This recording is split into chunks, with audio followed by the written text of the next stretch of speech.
I was born into a rich and important family in Tyrone, Ireland. I was the younger of 2 daughters, and we were the only children. My sister was 6 years older than me, so we didn't play much together when I was young, and I was only 12 years old when she got married. I remember the day of her wedding well.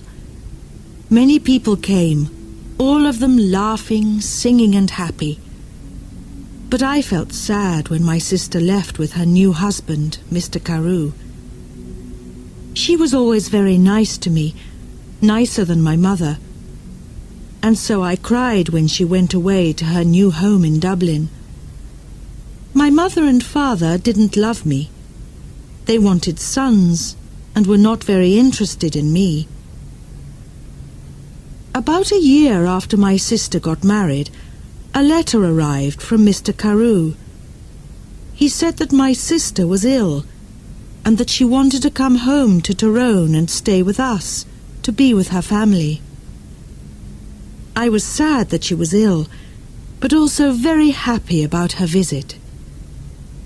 "They're leaving Dublin on Sunday," my father told me, "and they're arriving here on Tuesday evening." Tuesday came, and it was a very long day. Hour after hour came and went, and I listened all the time for my sister and her husband. Now the sky was dark, and soon it was midnight, but I couldn't sleep. I listened and waited. Suddenly, at about 1 o'clock in the morning, I heard a noise far away. I ran out of my bedroom and down to the living room. "They're here! They're here!" I called to my father, and we quickly opened the front door to see better. We waited there for a few minutes, and we heard the noise again. Somebody crying far away in the night. But we saw nothing. There were no lights and no people there. We went outside, waiting to say hello and to help my sister with her bags. But nobody was there. Nobody came. I looked at my father, and he looked at me. We didn't understand.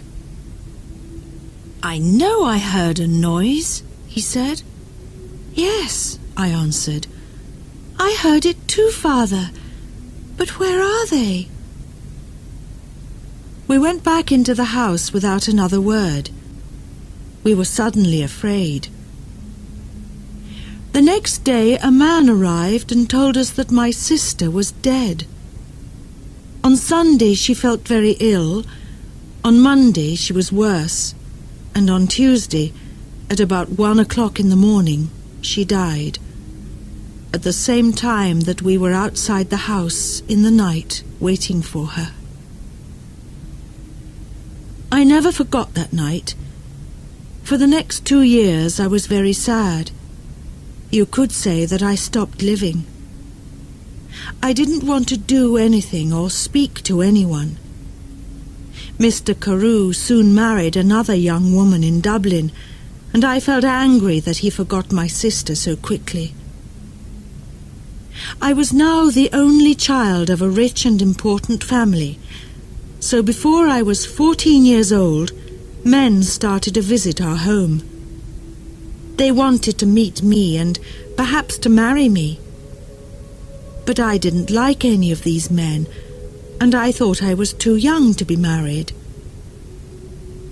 When I was 16, my mother took me to Dublin. "Dublin is a big city," she said. "We're going to meet richer and more interesting men than the ones back home in Tyrone. We can easily find you a good husband in Dublin." In Dublin I began to be happier. I met a lot of friendly people, and I went dancing every evening. A lot of young men came to speak to me and asked me to dance. I liked talking to them. I started to live and laugh again, and I didn't think about my dead sister all the time. But my mother was not so happy. She wanted me to find a husband quickly. One night, before I went to bed, she came into my room and said, "Do you know Lord Glenfallen?" "Oh, yes," I answered. "He's that ugly old man from Cahagilla." "He's not ugly, and he's not old, Fanny," my mother said quickly. "He's from a very rich and important family, too, and he wants to marry you. He loves you." "Loves me? Wants to marry me? But he's making a mistake, Mother," I said. "I don't love him. I can't marry somebody I don't love." "Think about it, Fanny," my mother answered quietly. "He's a good man, and he wants to marry you. You're a very lucky young woman." My mother left the room, and I sat quietly for a long time. Lord Glenfallen was a nice, friendly man, I thought. I didn't love him, no, but I did like him. He always talked about interesting things. I never felt happy at home with my mother and father, but I always felt better when I talked to him. The next morning, when I saw my mother, I said only one word: yes. Lord Glenfallen and I got married the next spring, and 2 days after our wedding, we said goodbye to my family and left Tyrone. 3 days later, we arrived in Cahagilla, and I saw my husband's beautiful house for the first time. It was near a river, and there were many trees and flowers in the garden. Birds sang in the trees, and the sky was blue. I stood next to him and looked at it all, and I felt very, very happy. "Come, my love," said my husband. "You must come in and meet Martha. She cooks and cleans and knows everything about the house." So we went into the house, and I met Martha, a friendly old woman with smiling blue eyes. She showed me round the house. Suddenly, I felt excited to be there. It was a very happy place. Women sang in the kitchen, men built fires in the living rooms, and there were dogs and cats everywhere. "Come with me now, madam," said Martha, "and look at your bedroom. Then we can take up your bags, and you can wash before dinner." I followed her, and soon we arrived at a big brown door. "This is your room," she said, and she opened the door. I stood and looked, suddenly cold with fear. In front of me stood something big and black. I didn't know what it was. I thought it was an old coat, but without anybody inside it. I jumped back quickly, very afraid, and moved away from the door. "Is something wrong, madam?" Mother asked me. "Nothing. Perhaps it's nothing," I answered quickly. "But I thought I saw something in there. I thought I saw a big black coat there when you opened the door." Martha's face went white with fear. "What's wrong?" I asked her. "Now you look frightened." "Something bad is going to happen," she said. "When someone sees the black coat in this house, we know that something bad is going to happen soon to the Glenfallen family. I saw the black coat when I was a child, and the next morning old Lord Glenfallen died. Something bad is going to happen now, madam. I know it." We went down to have dinner. I felt unhappy and afraid, but I didn't say anything to my husband about the black coat. I wanted to forget about it and be happy again. The next day, Lord Glenfallen and I went for a walk together to look round the house and gardens, because I wanted to know my new home better. I like this house and all the people here, I said, and I'm happy to be here with you. It's much better than Tyrone. My husband was very quiet for a long time. He walked with his head down, thinking. Then suddenly he turned to me, took my hand and said, "Fanny, listen to me. Listen carefully. There's something I must ask you. Please, only go into the rooms in the front of the house. Never go into the rooms at the back of the building, or into the little garden by the back door. Never. Do you understand me, Fanny?" His face was white and unhappy. I understood his words, but I didn't understand why he was suddenly a different man. Here at Cahagilla, he never smiled or laughed any more. Perhaps the back of the house was dangerous, I thought, but he didn't want to talk about it any more. We went back to the house without speaking, and again I tried to forget his words and to be as happy as I was before. It was about a month later that I met the other woman for the first time. One day I wanted to go for a walk in the gardens.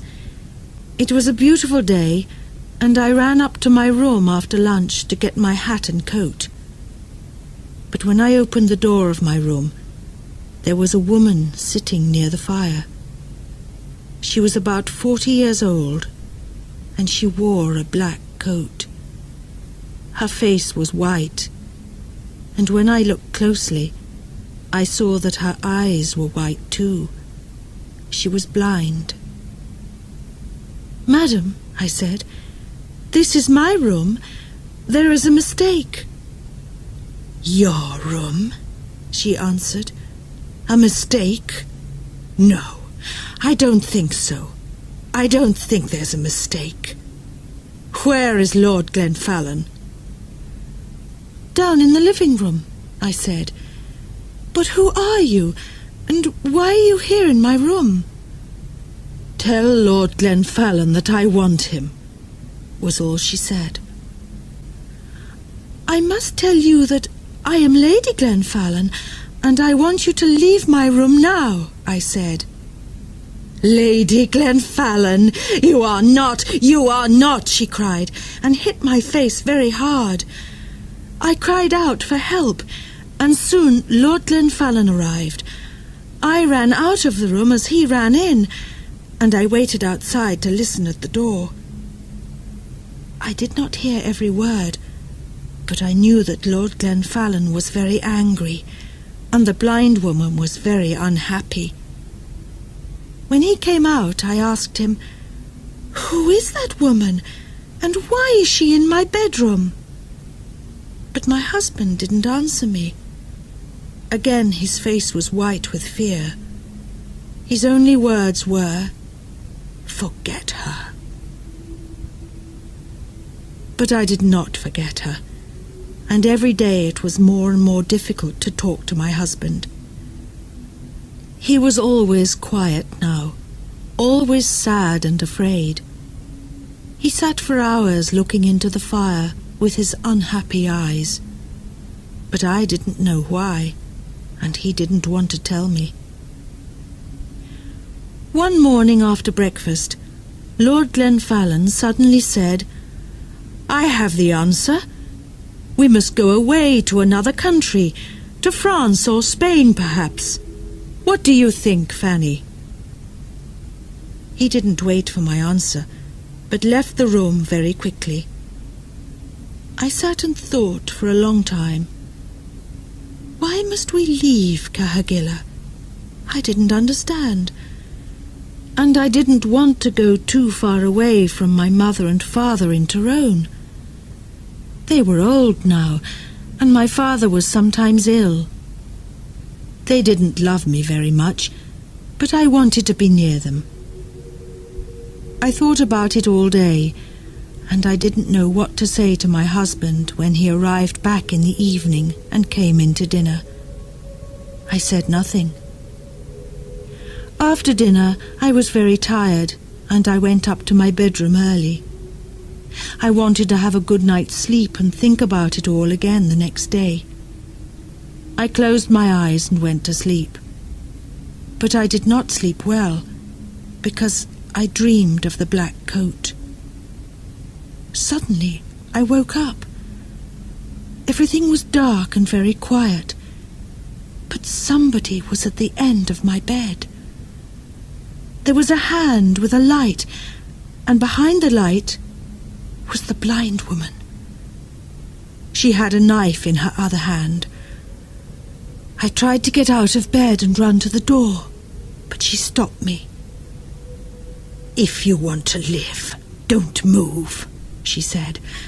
"Tell me one thing. Did Lord Glenfallen marry you?" "Yes, he did," I answered. "He married me in front of 100 people." "Well, that's sad," she said, "because I don't think he told you that he had a wife. Me, I am his wife, not you, young woman. You must leave this house tomorrow, because if you stay here, you see this knife? I am going to kill you with it." Then she left the room without a sound. I didn't sleep again that night. When morning came, I told my husband everything. "Who is the blind woman?" I asked him. "She told me last night that she is your wife, that I am not your wife." "Did you go into the rooms at the back of the house?" asked my husband angrily. "I told you that you must never go there." "But I didn't," I answered. "I was in my bed all night. She came to me. Please tell me what is happening." My husband's face was white again now, and he didn't speak for a long time. Then he said, "No, she is not my wife. You are. Don't listen to her. She doesn't know what she is saying." And he left the room. I ran to find Martha. I didn't like this house anymore. My husband was a difficult man, and I didn't understand him. Who was the blind woman? I wanted to know everything.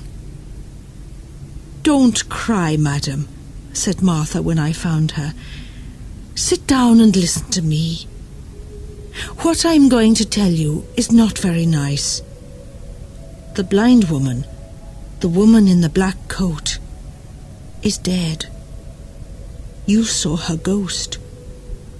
She was married to your husband, and she was Lady Glenfallen.